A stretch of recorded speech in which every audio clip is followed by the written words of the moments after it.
Então vamos lá, ó. O videozinho que eu vou mostrar para vocês. Vocês têm que prestar bastante atenção, ok? Peraí. Tá. Depois vocês vão ter que fazer um resumo do que vocês entenderam aqui. Certo? Papel de sulfite? Ou no próprio caderno. Tá, deixa eu achar ele aqui, peraí.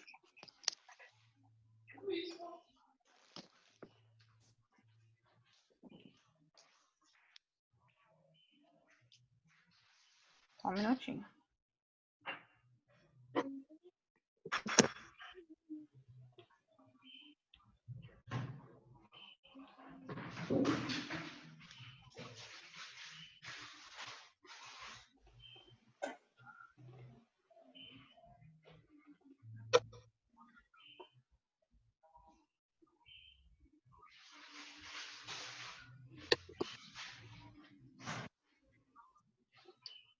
Quem que fica escrevendo na tela?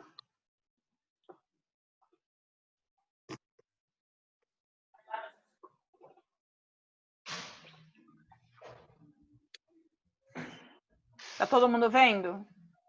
Sim. E ouvindo também? Não. Não? Não. Peraí.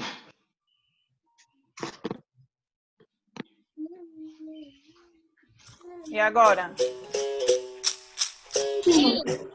Presta atenção, hein?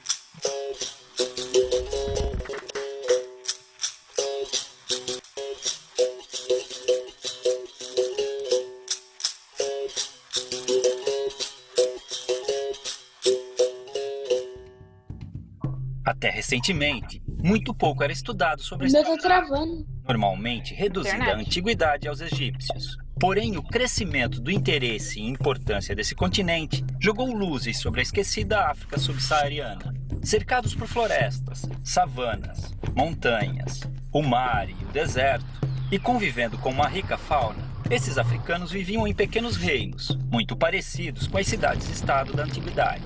Dominavam técnicas de agricultura, metalurgia e mineração. Cultuavam diversos deuses e a natureza, acreditando num Deus maior e criador, que variava de nome entre as tribos. Evitavam guerras, estreitando laços através do casamento. Porém, quando o conflito era inevitável, não visava a expansão territorial. Com a exploração europeia da costa da África, os nativos eram capturados e enviados como escravos para a Europa. A rota do tráfico negreiro mudou a partir da colonização do Novo Mundo, e o comércio de seres humanos atingiu grandes proporções pela necessidade de mão de obra nas novas terras. Os portugueses dividiam os africanos em 3 grandes grupos: os sudaneses, os guinenos sudaneses muçulmanos e os bantus, todos representando uma determinada região do continente e tendo destinos diferentes. O Brasil recebeu cerca de 40% de todos os escravos africanos trazidos para a América, já que demandavam mão de obra para trabalhar em suas culturas de cana-de-açúcar no Nordeste, no ciclo de ouro em Minas Gerais e nas lavouras de café do Rio de Janeiro no século XIX. O transporte desses povos, amontoados nos porões dos navios negreiros, era feito em condições desumanas, e muitos acabavam morrendo na travessia marítima, tendo seus corpos jogados ao mar. Já desembarcados, os escravos eram vendidos e conduzidos aos seus destinos nas fazendas, onde eram obrigados a trabalhar de sol a sol, com roupas e alimentação de péssima qualidade. Dormiam em habitações escuras e úmidas, as senzalas, e muitas vezes eram acorrentados para evitar fugas. Os castigos físicos eram comuns, e o mais usado era o açoite. Com o comércio constante de escravos, não havia preocupação em manter seu bem-estar, já que podiam ser facilmente substituídos por novos africanos, fazendo sua expectativa de vida no Brasil ser muito baixa. Eram proibidos de praticar sua religião e obrigados a adotar o catolicismo e a língua portuguesa. Mantiveram sua cultura viva, realizando seus rituais africanos escondidos, criando até um tipo de luta, a capoeira. A maior parte dos africanos traficados para o Brasil eram homens, por serem mais valorizados nos trabalhos forçados. As mulheres, que não eram aproveitadas nas lavouras, viravam escravas domésticas, as chamadas mucamas. Nessa época, independente da origem ou etnia, as mulheres eram subordinadas aos homens em seus caprichos. A mulher negra e escrava vivia a situação ainda mais degradante, sendo colocada como mero objeto sexual do homem branco. A miscigenação entre africanos, europeus e indígenas foi ponto-chave na constituição da população brasileira. As revoltas eram muito comuns nas fazendas, fazendo com que grupos de escravos organizados fugissem e formassem nas florestas os famosos quilombos, onde viviam em liberdade em comunidades similares às que existiam na África. Alguns escravos também conseguiram comprar sua liberdade adquirindo sua carta de alforria. Com o constante crescimento do sentimento abolicionista, o fim da escravidão era questão de tempo. Infelizmente, apesar de promover sua liberdade jurídica, a abolição não garantiu condições de vida dignas para os ex-escravos. A realidade que encontraram foi cruel, pois não possuíam moradia, condições econômicas ou assistência do Estado, fazendo muitos negros passarem por dificuldades após a liberdade. O preconceito e a discriminação os impediram de encontrar trabalho nas cidades. Já nas lavouras, tinham sido substituídos pelos novos imigrantes livres europeus, a maioria italianos. A escravidão deixou cicatrizes profundas. Os negros vivem ainda hoje em condições inferiores aos brancos, devido ao grande processo de exclusão social. Tem menor escolaridade, menos qualificação, salários menores, menos representação na mídia e em entidades governamentais, além de menos cargos de chefia e liderança. É uma situação degradante, considerando a imensurável participação do negro na vida brasileira. Infelizmente, o pouco que se aprende nas escolas sobre a herança africana reduz o negro a estereótipos ligados a origens de musicalidades, como o samba, e ao trabalho braçal como escravo. Esse pensamento induz muitas ideias erradas ou incompletas sobre as populações negras. Há muito mais sobre essa superfície. Os africanos foram, sobretudo, fonte de informação para os portugueses, que não tinham conhecimento sobre cultivo e exploração de produtos de regiões tropicais. Foi a tecnologia africana, com seu conhecimento agrícola aprimorado por milênios, além de suas técnicas de mineração, que tornou possíveis os principais ciclos econômicos do Brasil, como a cultura da cana-de-açúcar, a extração mineral e o cultivo do inclusão e igualdade para um povo que sangra, mas resiste.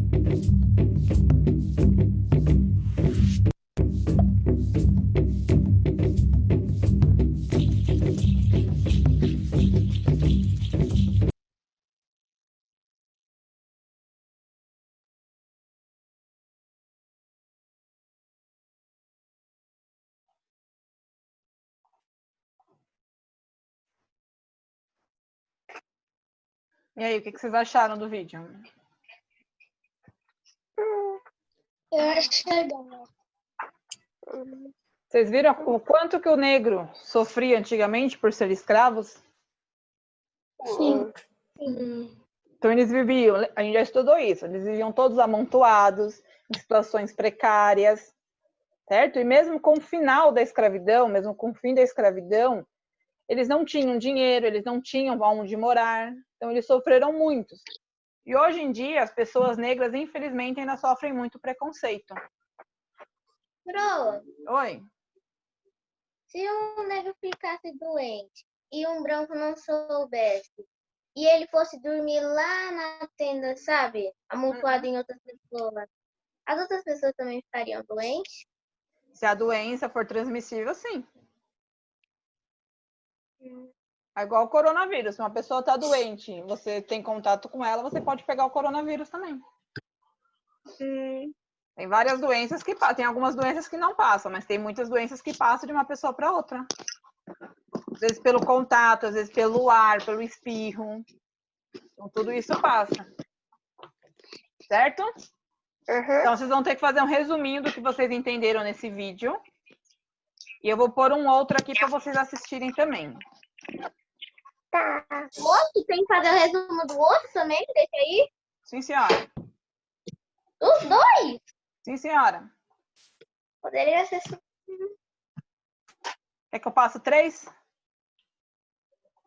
Para você fazer de 3? Professora, não tem caderno nem folha. Não tem folha de sulfite? Não. Pede para sua mãe arrumar para Vai ter que você. ser que nem aquele dia. Meu primo. Que dia? Ou pedir pro meu primo uma folha. Pede para ele uma Vai folha. demorar até ele. Vai, presta atenção. Ô, Pro, Oi? o meu não tá aparecendo a imagem. Não tá aparecendo? Não. tá aparecendo um monte de coisa, um monte de pasta. Monte do quê? Pasta de quando você vai entrar. Aí. Aí, agora foi. Foi? Uhum.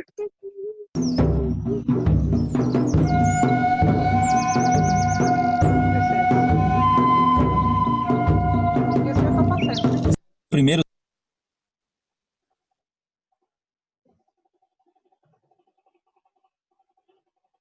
religião.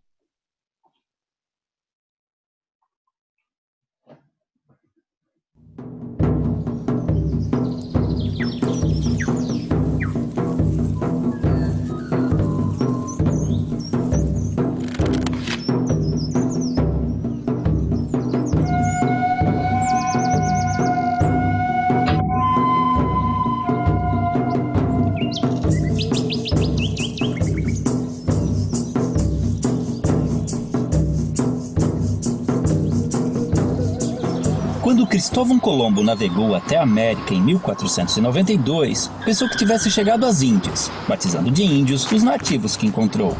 Porém, apesar de terem sido generalizados nessa classificação, os índios não se viam como um povo unificado, pois eram divididos em uma variedade de etnias sem qualquer identificação entre si. Acredita-se que os primeiros habitantes das Américas chegaram há mais de 20 mil anos, atravessando uma passagem congelada entre a Ásia e a América do Norte e então espalhando-se por todo o continente. Em algumas regiões, formavam civilizações avançadas.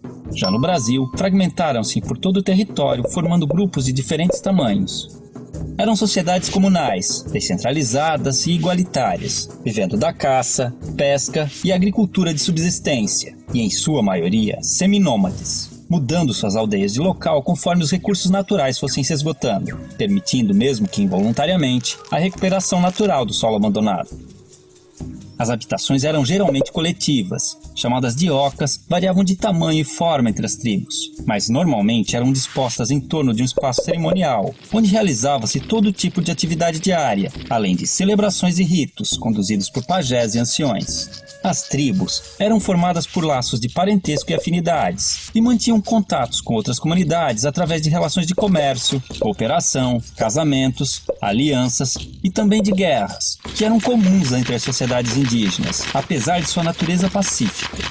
A virgindade era pouco valorizada e a vida sexual costumava ser livre de tabus. Muitos homens ofereciam favores sexuais de suas esposas a visitantes, como forma de cortesia. As famílias podiam ser monogâmicas ou poligâmicas, e o divórcio era algo corriqueiro. Os homens lidavam com a guerra, a caça, pesca e liderança tribal, além da construção da aldeia e o plantio, enquanto as mulheres cuidavam da colheita, do preparo de alimentos e da fabricação de utensílios e adornos. A educação das crianças era a tarefa de toda a tribo, e a autonomia era estimulada. Já os doentes e inválidos costumavam ser abandonados à própria sorte.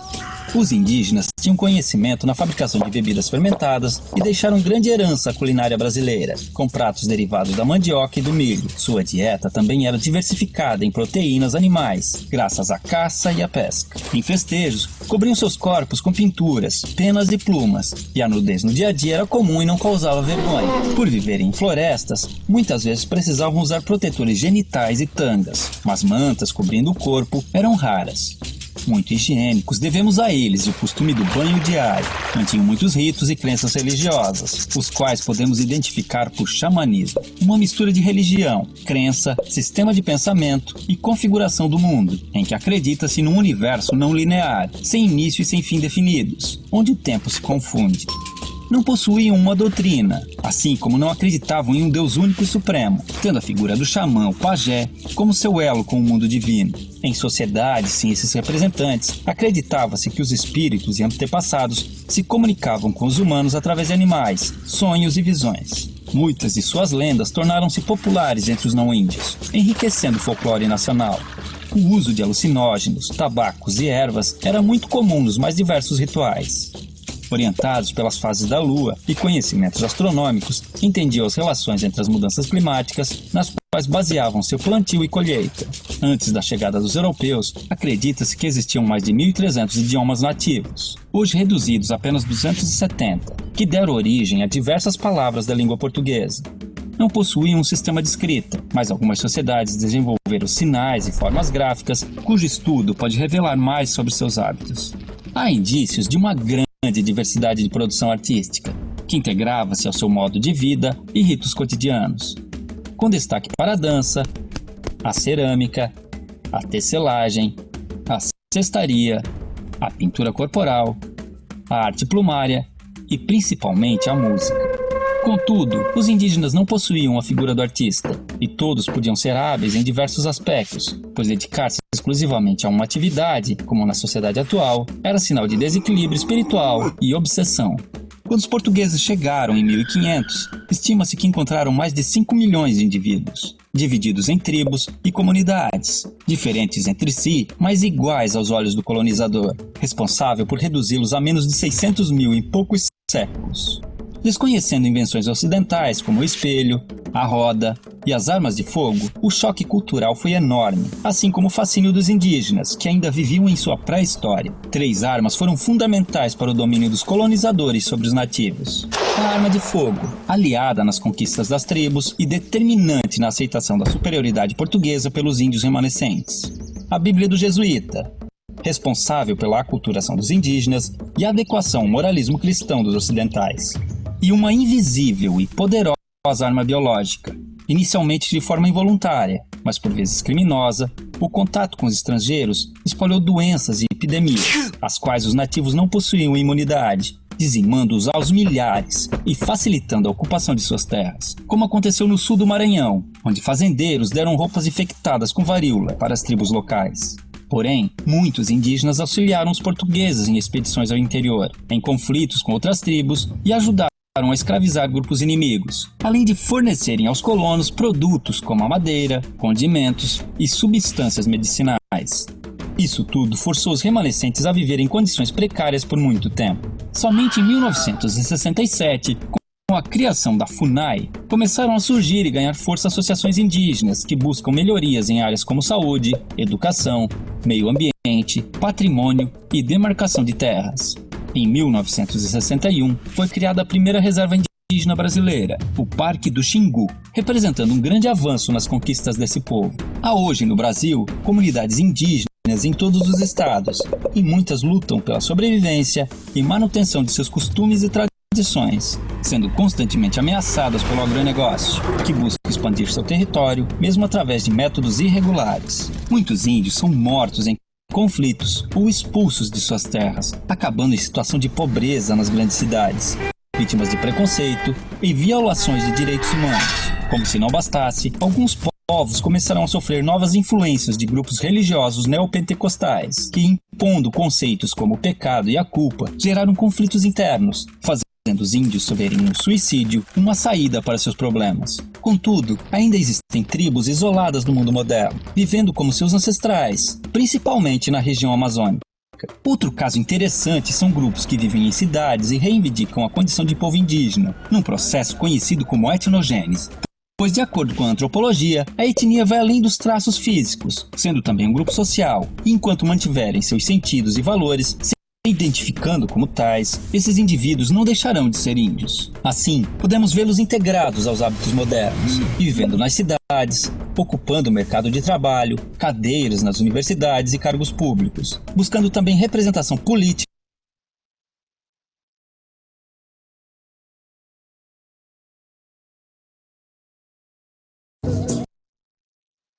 Apesar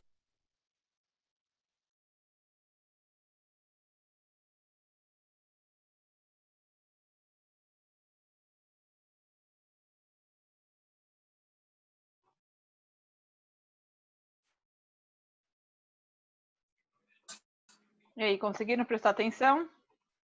Sim. Entenderam como que os índios vivem? É triste. É triste. É triste? Por que é triste, Gabi? Não sei. Não sabe? O que você acha, Taqueda? Mas é triste.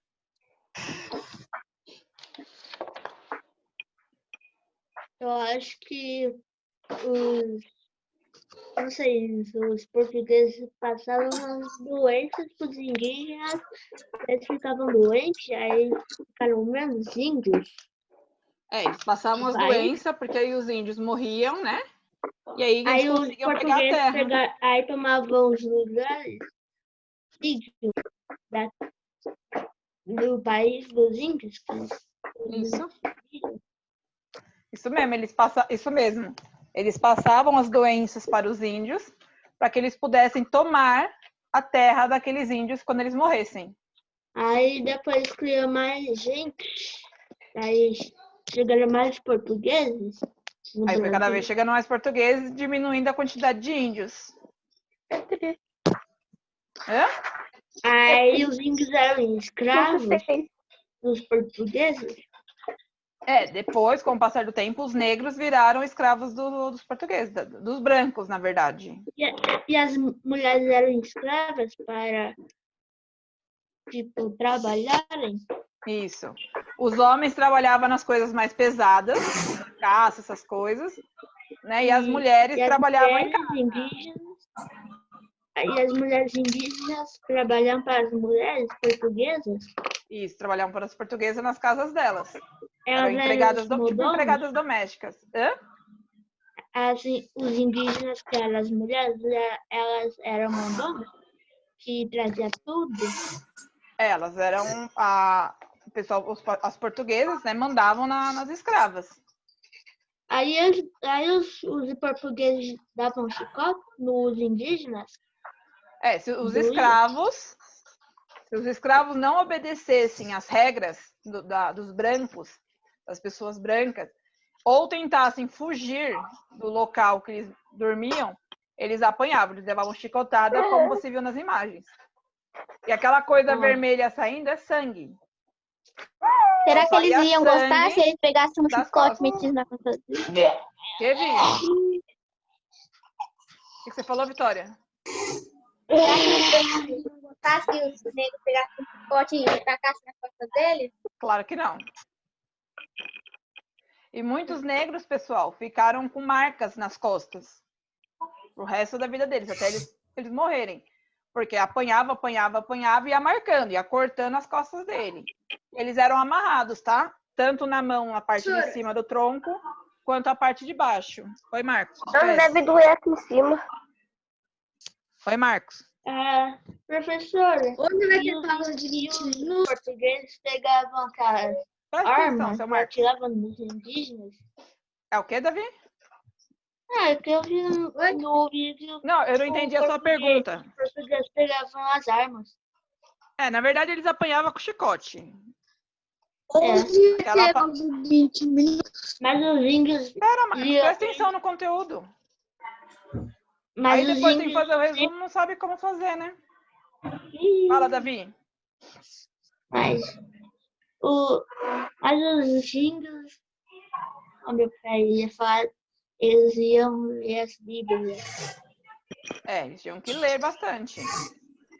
Certo, pessoal? Então, vocês vão ter que fazer aí um resuminho do que vocês entenderam. Tá? Lembrando, vocês têm que dar parágrafo nesse resumo. Tem que respeitar pontuação, os acentos quando tiver. Certo? Tem que fazer uma letra bonitinha para eu conseguir entender. Você pega uma folha com seu primo, já falei. Você não vai fazer agora, é para mim mandar por e-mail. Certo? Vocês têm até... Então, Marco, mas tem que me entregar dia 18. Certo? Certo, pessoal? Entendi nada. Entendi nada que você falou, Marcos.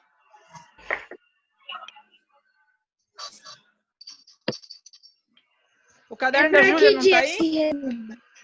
Oi? Marcos. O caderno da sua irmã não tá aí, Marcos?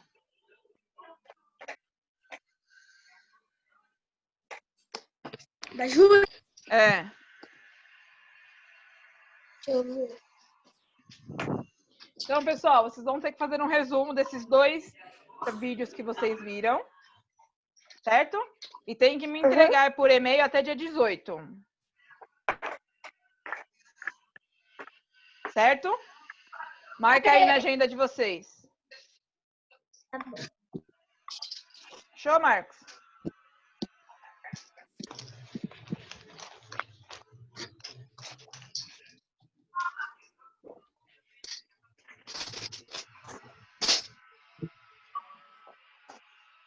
Marcaram aí na agenda de vocês? Esse. Não. Então marca, pega a agenda e marca.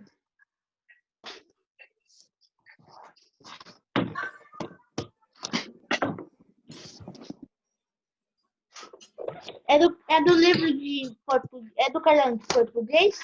É de história? Pronto. Pode fazer no caderno de português. É do caderno de português. Professora de história. Pode ser no caderno de português. Deixa. Foi no caderno de português.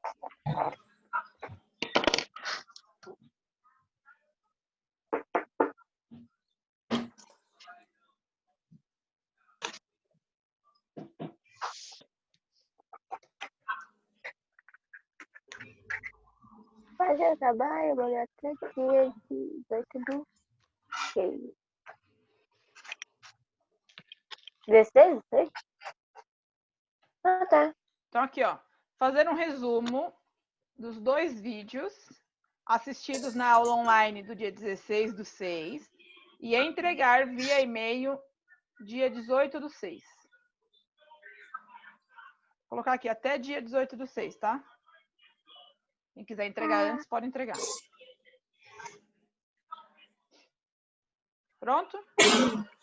Uhum. Posso tirar daqui? Não. Não. Então vai. Ativa seu vídeo, Davi.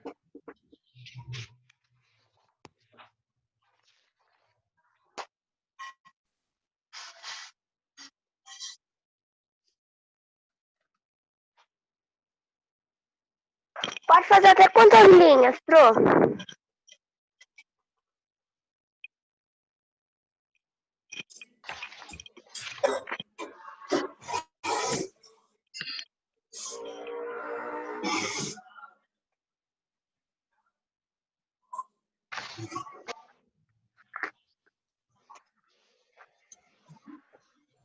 No mínimo 5 linhas em cada resumo.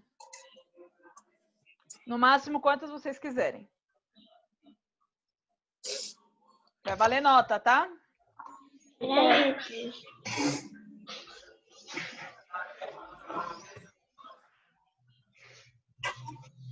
E anota aí também o que vocês precisam me enviar para quem não enviou. Ó.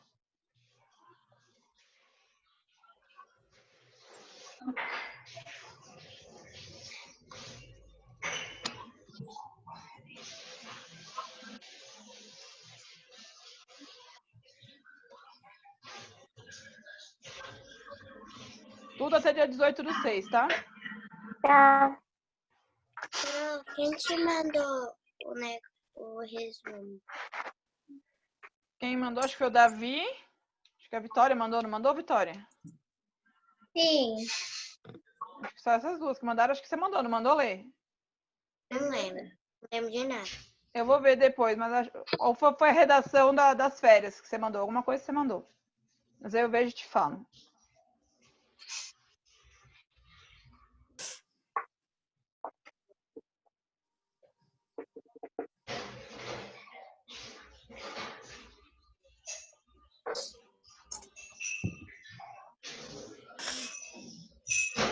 Certo?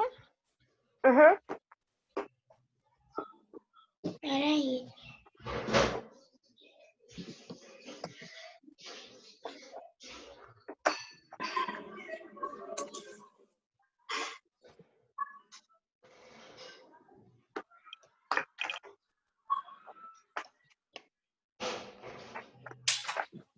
Pelo amor de Deus, fica quieto. Eu, hein? E foi, Lê?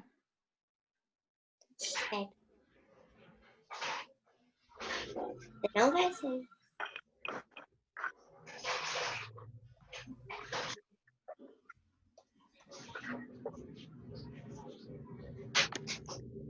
Então, ó, enviar o resumo do Marcelo Marmelo Martelo até dia 18/6. A redação das minhas férias que vocês fizeram, né, as férias de vocês, até o dia 18/6 também. E a enviar todas as lições realizadas no livro 3 e livro 4, desde o dia 27/5. Certo? Uhum. Peraí.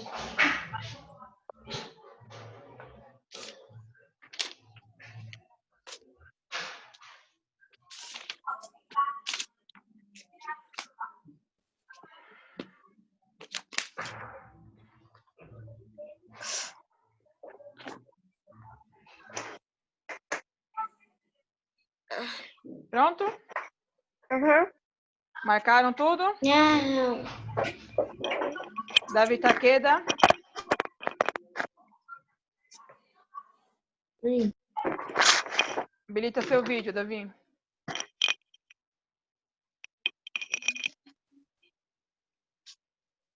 Você copiou tudo, Davi?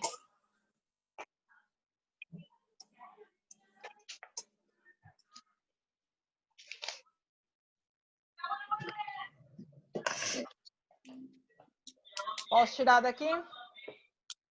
Pode.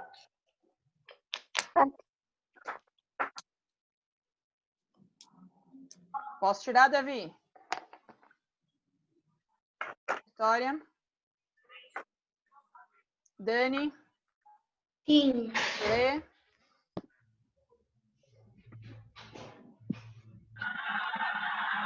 Pode, Letícia? Pode. Marcos? Sim.